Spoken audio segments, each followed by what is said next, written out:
आलमपुर गांव में गर्मी अपने चरम पर थी। सूरज आग बरसा रहा था। उसी गांव में बबलू नाम का एक गरीब आदमी रहता था। बबलू का परिवार गर्मी से बहुत परेशान था। उनके पास कोई ऐसा साधन नहीं था जिससे उन्हें उस जानलेवा गर्मी में थोड़ी राहत मिल सके।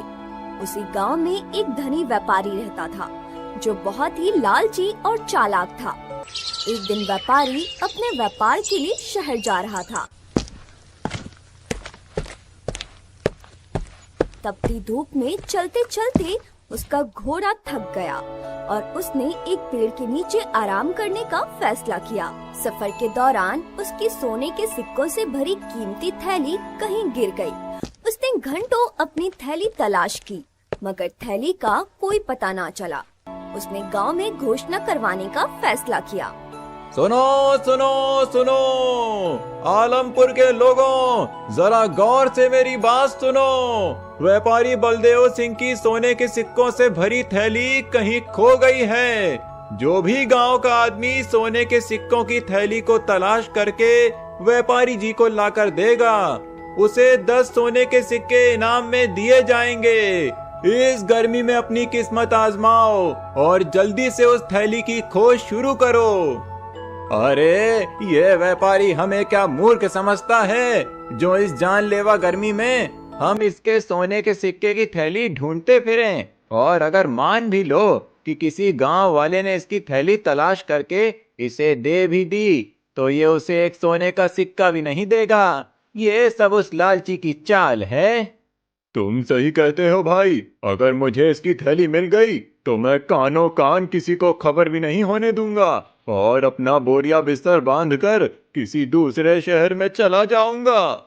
पूरे 2 दिन गुजर गए लेकिन व्यापारी के सोने के सिक्कों की थैली का कुछ पता ना चला। वो घोषणा करने वाले से कहने लगा, मेरी वो थैली मेरी जिंदगी भर की कमाई है, मेरे खून पसीने की कमाई। सालों तक मैंने रात दिन मेहनत की, तब जाकर वो सोने के सिक्के इकट्ठे किए थे। मुझे नहीं लगता कि इस तपती गर्मी में कोई मेरी थैली को ढूंढने की कोशिश करेगा। अगर किसी को थैली मिल गई और उसने ईमानदारी से लौटा दी तो मैं उसे एक सोने का सिक्का दे ही दूंगा, उसकी मेहनत का। लेकिन अगर किसी ने चालाकी करने की कोशिश की तो मैं उसे बख्शूंगा नहीं। जी व्यापारी जी, आप बिल्कुल चिंता मत कीजिए, आपकी थैली आपको जरूर मिलेगी। मैं पूरे गांव में जासूस फैला दूंगा। जैसे ही वो थैली किसी को मिलेगी वो तुरंत ही हमें बता देंगे। उधर बबलू की पत्नी राधा अपनी पड़ोसन सगुन के साथ अपने घर के बाहर बैठी थी। राधा, इस बार की गर्मी तो जान लेकर छोड़ेगी। ऐसी गर्मी मैंने अपने जीवन में कभी नहीं देखी। मेरे घर में पानी की एक बूंद नहीं बची और बच्चे प्यास से तड़प रहे हैं। मेरा मन करता है कि मैं इस गांव को छोड़कर कहीं और चली जाऊं। सगुन, मेरे दिल का दर्द भी तुझसे कम नहीं। इस गर्मी की वजह से ना दिन गुजरता है और ना ही रात कटती है। बबलू भी दिन रात इस गर्मी में खेतों में लगा रहता है लेकिन कुछ हासिल नहीं होता। बस घर का गुजारा ही हो पाता है। हाँ राधा, सच कहा, मेरे पति भी दिन भर मजदूरी करते हैं मगर जो कमाते हैं वो पेट भरने को भी काफी नहीं। मैं तो सोचती हूँ क्या हमारी जिंदगी हमेशा ऐसी ही रहेगी। ना जाने कब वो दिन देखने को नसीब होगा जब हमारे घर में हर सुख सुविधा होगी। चल अच्छा राधा बहन, मैं चलती हूँ, वो खेत से आने ही वाले होंगे। सगुन राधा के घर से चली जाती है। उतने में ही बबलू आ जाता है। राधा अपने पति से कहती है, इस गर्मी ने मेरे सब्र का बांध तोड़ दिया है। हर दिन तुम्हें इस तपिश में खेतों में जलते देख मेरा दिल टुकड़ों में बट जाता है। तुम्हारी मेहनत से बस 2 रोटी नसीब होती है। तुम अपने मजदूरी के पैसे क्यों नहीं बढ़ा देते? तुम ठीक कहती हो राधा, मैं आज से अपनी मजदूरी के पैसे बढ़ा दूंगा। एक दिन के काम के लिए इतने पैसे तो मिलने ही चाहिए जिससे हम एक दिन का गुजारा अच्छे से कर सकें। दोनों आपस में बात कर ही रहे थे कि उतने में गांव का जमींदार बबलू के घर आता है और बबलू से कहता है, बबलू, खेतों में पानी की सख्त जरूरत है। इस गर्मी ने सब कुछ सुखा दिया है। तुम तालाब से पानी लाकर मेरे खेतों को सींचो। मैं कुछ दिन के लिए बाहर जा रहा हूँ, मेरे लौटने तक काम पूरा कर देना। जमींदार जी, मैं आपका काम करूंगा, मगर इस गर्मी में तालाब से पानी लाना आसान नहीं है। धूप में मेरा शरीर जल जाता है और तालाब तक पहुंचते पहुंचते सारा दम निकलने को हो जाता है। इसीलिए जमींदार साहब, अब मैंने अपनी मजदूरी बढ़ा दी है।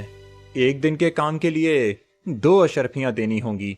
मेरी मेहनत का यही हक है, ताकि मेरा परिवार भूखा ना सोए। 2 अशर्फियां? ये क्या मजाक है बबलू? कहीं तू पागल तो नहीं हो गया है, या तेरा दिमाग घास चरने गया है जो एक दिन में डबल मजदूरी कर दी? 1 अशर्फी में गांव के बहुत से लोग काम करने के लिए तैयार हैं। मैं तो तुम्हें मेहनती, ईमानदारी समझता था, मगर तुम तो लालची निकले। तुम्हें 2 अशर्फियां कोई भी नहीं देने वाला एक दिन की मजदूरी के। तुम भूखे ही मरोगे। जमींदार ताने मारकर चला जाता है। बबलू उदास होकर राधा से कहता है, राधा, देखा तुमने, इस गर्मी में हमारा पसीना बहाना इनके लिए पानी से भी सस्ता है। जमींदार को मेरी मेहनत की कीमत सुनते ही गुस्सा आ गया। मैं दिन रात जलता हूँ, फिर भी मेरी मेहनत का कोई मोल नहीं। कभी कभी लगता है इस गांव में मेरी ईमानदारी ही मेरी सबसे बड़ी कमजोरी है। बबलू, आपकी ईमानदारी कमजोरी नहीं, आपकी ताकत है। इस गर्मी में आपकी हालत देखकर मेरा मन टूट जाता है। आप बिल्कुल भी चिंता मत करो, मैं आपके साथ हूँ। राधा, तुम्हारा साथ ही मेरा हौसला है। अब से 2 अशर्फियां ही लूंगा, चाहे कोई काम कराए या ना कराए। इतना कहकर बबलू तपती धूप में काम की तलाश में निकल पड़ता है। रास्ते में कुएं के पास उसकी नजर एक चमकती थैली पर पड़ती है। वो उसे उठाता है और देखता है कि उसमें सोने के सिक्के भरे हुए हैं। सिक्के देखकर बबलू का दिल जोर जोर से धड़कने लगता है। फिर वो सोचने लगता है, ये सिक्के किसकी जिंदगी की कमाई है? इस गर्मी में इसे खोने वाला कितना बेचैन होगा। अगर मैं इसे रख लूं तो शायद हमारी गरीबी मिट जाए, मगर मेरे मन का सुकून हमेशा के लिए चला जाएगा। ईमानदारी मेरा सबसे बड़ा गहना है और इसे मैं किसी कीमत पर नहीं बेचूंगा। मुझे ये थैली इसके मालिक तक पहुंचानी होगी। फिर बबलू सोने के सिक्कों की थैली लेकर अपने घर पहुंच जाता है। राधा देखती है कि बबलू कुछ परेशान है, तो वो उससे पूछती है, क्या हुआ जी? आप तो काम ढूंढने गए थे, तो फिर इतनी जल्दी क्यों लौट आए? इस गर्मी ने तुम्हें और कमजोर कर दिया है या कोई और बात है? मेरा दिल बेचैन हो रहा है, बताओ ना। राधा, गर्मी ने नहीं बल्कि मेरे मन ने मुझे बेचैन कर रखा है। रास्ते में मुझे ये सोने के सिक्कों से भरी थैली मिली है। ये किसी की जिंदगी भर की मेहनत की कमाई है। इसे खोने वाला इस तपिश में कितना रोया होगा, ये सोचकर मेरा दिल कांप रहा है। जिस किसी की भी ये थैली है, मैं उसे ये थैली लौटा दूंगा, वरना मेरी आत्मा मुझे कभी माफ नहीं करेगी। ये आप क्या कह रहे हैं जी? पाई हुई चीज भी कोई वापस करता है क्या? अरे ईश्वर ने ये सिक्के हमारी गरीबी को देख कर दिए हैं। ये सोने के सिक्के हमारी जिंदगी बदल देंगे और हमें इस गरीबी से छुटकारा मिल जाएगा। अब और नहीं जीना मुझे ऐसी जिंदगी जहाँ हर चीज को तरसना पड़ता है। लेकिन राधा, हम किसी दूसरे का धन कैसे रख सकते हैं? पता नहीं उस आदमी ने ये सोने के सिक्के किस काम के लिए रखे हों। क्या पता वो अपनी बेटी की शादी का सामान लेने जा रहा हो और ये सिक्के की थैली उसकी जेब से निकलकर गिर गई हो। राधा, कुछ भी हो सकता है, इसीलिए मेरा दिल नहीं मानता कि मैं इन सिक्कों को अपने पास रख लूं। अगर तुम ये थैली उस आदमी को लौटाना चाहते हो तो लौटा दो, लेकिन मेरी एक शर्त है। अगर 7 दिन के अंदर तुम्हें पता चल जाता है कि ये सिक्के किसके हैं, तो तुम उसे लौटा देना। अगर 7 दिन के अंदर पता नहीं चलता है, तो फिर इन सिक्कों पर हमारा अधिकार हो जाएगा। ठीक है राधा, मैं 7 दिन तक इंतजार करूंगा। अगर इन सिक्कों के मालिक का पता चल जाता है तो मैं ये सिक्के उसे लौटा दूंगा। अगर पता नहीं चला तो जैसा तुम चाहो इन सिक्कों का इस्तेमाल कर सकती हो। अपनी पत्नी के कहने पर बबलू 7 दिन तक इंतजार करने लगता है। उधर कोई भी गांव वाला व्यापारी की थैली तलाश करके उसके पास नहीं जाता। इससे व्यापारी बहुत परेशान होता है। फिर वो घोषणा करने वाले को बुलाता है और उससे कहता है, ये क्या तमाशा है? क्या तुमने गांव में ढंग से घोषणा नहीं की? इस गर्मी में मेरी थैली कोई क्यों नहीं लौटाने आया? या किसी ने तलाश करने की कोशिश ही नहीं की, या फिर वो थैली किसी को मिल गई है और वो लौटाना नहीं चाहता है। वो सोने के सिक्कों की थैली मुझे हर हाल में चाहिए। अगर वो थैली नहीं मिली तो मैं बर्बाद हो जाऊंगा। व्यापारी जी, मैंने तो इस तपिश में भी गांव के हर कोने में ढिंडोरा पीट दिया था। मैंने कहा था कि थैली लौटाने वाले को 10 सोने के सिक्के इनाम में मिलेंगे।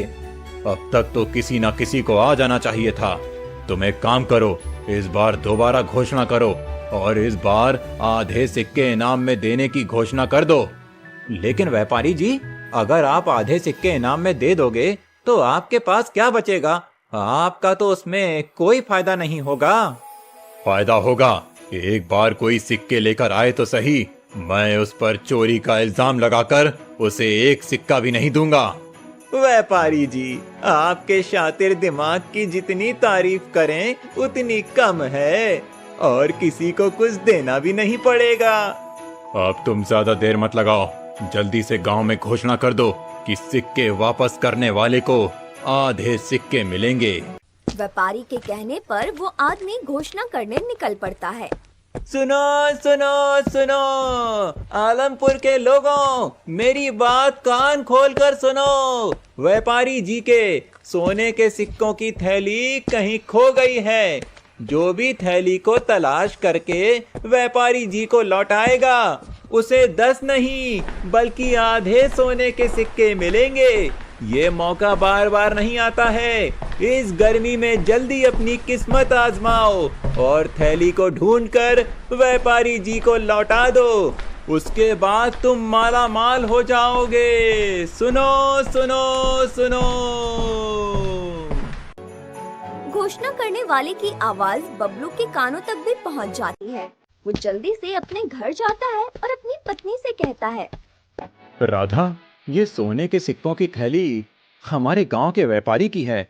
उसने घोषणा करवाई है कि जो भी गांव वाला उसको थैली वापस करेगा, व्यापारी उसे आधे सोने के सिक्के देगा। झूठ, बिल्कुल झूठ। वो व्यापारी कभी ऐसा नहीं करेगा। वो लालची है। वो अपने आधे सोने के सिक्के पे किसी को दे दे, ये वो कभी नहीं करेगा। ये सब उसकी चाल है। उसने गांव के बहुत से लोगों को धोखा दिया है। तो मैं क्या करूं राधा, ये थैली व्यापारी को नहीं लौटाऊं? अगर व्यापारी को भनक भी पड़ गई तो वो हमसे थैली भी छीन कर ले जाएगा और हमारे साथ बदतमीजी भी अलग से करेगा। इसीलिए भलाई इसी में है कि मैं उसकी थैली लौटा देता हूं। अब चाहे वो मुझे मेरा इनाम दे या ना दे। ठीक है, जैसा तुम्हें अच्छा लगे वैसा करो। बबलू थैली लेकर व्यापारी के पास पहुंच जाता है। जब व्यापारी बबलू के हाथ में अपने सोने के सिक्कों की थैली देखता है तो उसकी खुशी का कोई ठिकाना नहीं रहता। व्यापारी जी, मेरा नाम बबलू है। ये आपकी सोने के सिक्कों की थैली मुझे कुएं के पास मिली थी। मैं इसे आपको लौटाने आया हूँ। ये लीजिए अपनी अमानत। मैंने तो मान लिया था कि अब मुझे मेरी थैली नहीं मिलेगी और मैं बर्बाद हो जाऊंगा, लेकिन तुमने मेरी थैली लौटाकर मेरा व्यापार बचा लिया। कल मेरे व्यापार का सामान आने वाला है। व्यापारी ये कह ही रहा था कि वो सोचने लगा। अब ये बबलू मुझसे अपना इनाम मांगेगा, लेकिन मैं इसे ऐसा सबक सिखाऊंगा कि ये अपना इनाम मांगना भूल जाएगा। ये सोचकर व्यापारी सोने के सिक्के गिनने लगता है। फिर बबलू से कहता है, इस थैली में 100 सोने के सिक्के थे, लेकिन इसमें तो अब 85 सिक्के मौजूद हैं। मुझे लगता है कि तुमने अपना इनाम पहले ही निकाल लिया। चलो अच्छा किया, वैसे भी मुझे तुम्हारा इनाम तो देना ही था। व्यापारी की ये बात सुनकर बबलू घबरा जाता है और व्यापारी से कहता है, आप ये क्या कह रहे हैं व्यापारी जी? इस थैली में 100 नहीं बल्कि 50 सोने के सिक्के थे। जब मुझे थैली मिली थी तो मैंने खुद अपने हाथों से सिक्के गिने थे। तुम्हारे कहने का क्या मतलब है कि हम झूठ बोल रहे हैं और हम तुम्हारा इनाम नहीं लौटाना चाहते? नहीं व्यापारी जी, ऐसी बात नहीं है। तो फिर कैसी बात है? या फिर मेरे साथ चालबाजी कर रहा है और मुझसे डबल इनाम लेना चाहता है? व्यापारी जी, ये आप क्या कह रहे हैं? मैंने इस थैली से एक सिक्का भी नहीं निकाला है। अगर मैं चोर होता तो ये थैली आपको लौटाने ही क्यों आता? इस गर्मी में मैंने अपनी जान जोखिम में डालकर ये थैली आपको लौटाई है। मैं इस गांव का नामी व्यापारी हूं और तुम जानबूझकर मुझे बदनाम करने की कोशिश कर रहे हो। अब मैं तुम्हारी शिकायत राजा से करूंगा। महाराज ही हम दोनों की समस्या का हल कर सकते हैं कि मैं झूठ बोल रहा हूं या फिर तुम। व्यापारी बबलू को राजा के दरबार में लेकर जाता है और राजा से कहता है, महाराज, मेरी सोने के सिक्कों से भरी थैली खो गई थी। उस थैली में 100 सोने के सिक्के थे। मैंने घोषणा कराई थी कि जो भी तलाश करके थैली लौटाएगा उसे आधे सोने के सिक्के इनाम में दे दिए जाएंगे। बबलू ने वो थैली मुझे लौटा दी, लेकिन जब इसने मुझे वो थैली लौटाई तो उसमें 50 सोने के सिक्के ही थे। और बबलू का कहना है कि जब इसे थैली मिली थी तो इसमें 50 ही सोने के सिक्के थे।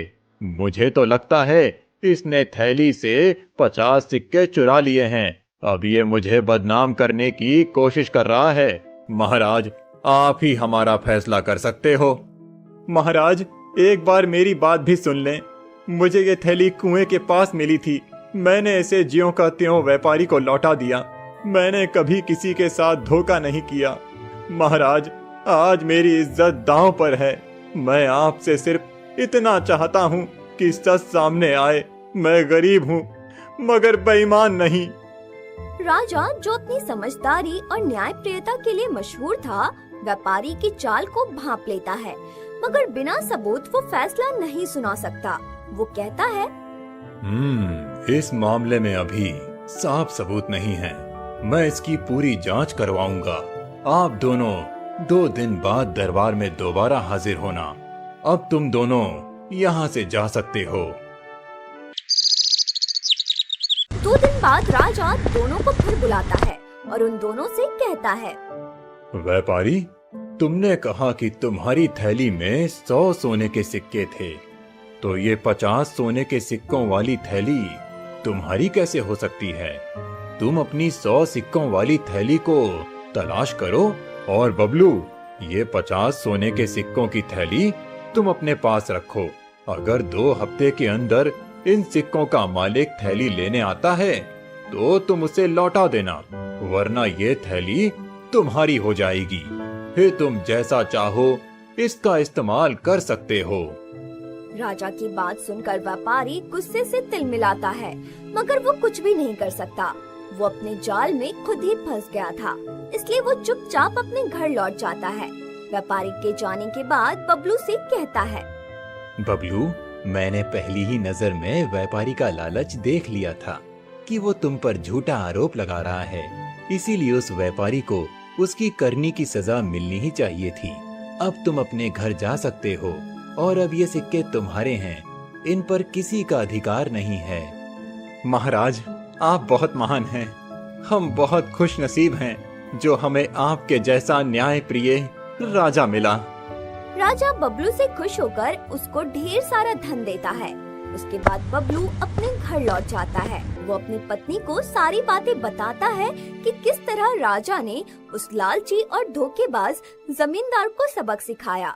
ये सुनकर राधा बहुत खुश होती है। ये सब तुम्हारी सच्चाई और ईमानदारी का चमत्कार है। मुझे विश्वास ही नहीं हो रहा कि वो सिक्के राजा ने हमें दे दिए हैं और तुम्हारी ईमानदारी से खुश होकर इतना सारा धन भी दे दिया। लेकिन अब मैं चाहती हूँ कि तुम जमींदार के सिक्के वापस कर दो। उसे अपने लालच की सजा मिल चुकी है। वो समझ गया है कि झूठ बोलने का क्या नतीजा होता है। ये उसकी मेहनत की कमाई है, इसलिए उसी के पास जाना चाहिए। किसी का हक मारना हमें शोभा नहीं देता। राधा, तुमने मेरे मन की बात कह दी। चाहे व्यापारी ने मेरे साथ गलत किया, मगर हम उसकी तरह नहीं बन सकते। अगर हम उसकी थैली रख लेंगे तो हमारी ईमानदारी का क्या मोल रह जाएगा। मैं इसे लौटाने जा रहा हूँ। बबलू थैली लेकर व्यापारी के पास पहुंच जाता है। बबलू को देखकर व्यापारी गुस्से से आग बबूला हो जाता है और बबलू से कहता है, अब क्या लेने आया है बबलू? सोने के सिक्के तो मिल ही गए तुझे। अब क्या मेरी जान लेने आया है? मैं आपकी जान नहीं बल्कि आपके सिक्के वापस करने आया हूँ। मैं नहीं चाहता कि मेरी वजह से आपके साथ अन्याय हो। ये लीजिए अपने सोने के सिक्कों की थैली। बबलू, आज तुमने मेरी आंखें खोल दी हैं। मैंने लालच में अंधा होकर तुम पर झूठा इल्जाम लगाया। उस थैली में 100 नहीं बल्कि 50 ही सिक्के थे। मैंने तुम्हारे जैसे भले और सच्चे इंसान को बदनाम करने की कोशिश की। मैं तुम्हारा गुनहगार हूँ। बबलू, मुझे माफ कर दो। आज मैंने सीखा कि असली अमीरी ईमानदारी में है। व्यापारी जी, आपको अपनी गलती का एहसास हो गया। मेरे लिए यही सबसे बड़ा इनाम है। इंसान गलतियां करता है मगर उन्हें सुधारने वाला ही सच्चा इंसान है। बस अब आप किसी और के साथ ऐसा ना करना। बबलू, तुमने सिर्फ मुझे थैली नहीं, एक नया जीवन दिया है। मैं वादा करता हूँ, अब मैं लालच और चालाकी छोड़ दूंगा और हमेशा ईमानदारी से अपना व्यापार चलाऊंगा।